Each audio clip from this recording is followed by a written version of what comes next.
Hi friends, எல்லோரும் எப்படி இருக்கீங்க? நல்லா இருக்கீங்களா? அன்றைக்கி புதினா சாதம் பண்ண போகிறாங்க. 3 பச்சை மிளகா, 5 பல் பூண்டு அரிசி, ஒரு துண்டு இஞ்சி, அப்புறமா புதினா தழை, மல்லித்தழை எல்லாம் சேர்த்து போட்டு கொஞ்சம் அரைச்சி எடுத்துக்கோங்க. தண்ணி எதுவும் ஆட் பண்ணக்கூடாது.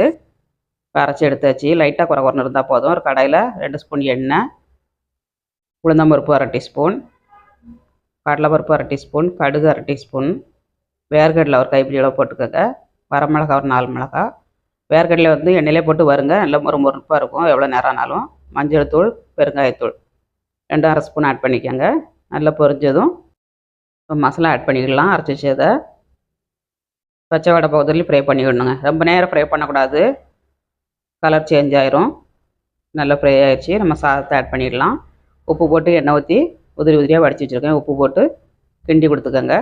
உப்பு கம்மியாக போடுங்க. ஃபஸ்ட் நம்ம உப்பு போட்டு சாதம் வடிச்சிருந்தா கம்மியாக போட்டால் போதும். வீடியோ பிடிச்சிருந்தா லைக் பண்ணுங்கள். சூப்பரான புதினா சாதம் ரெடிங்க.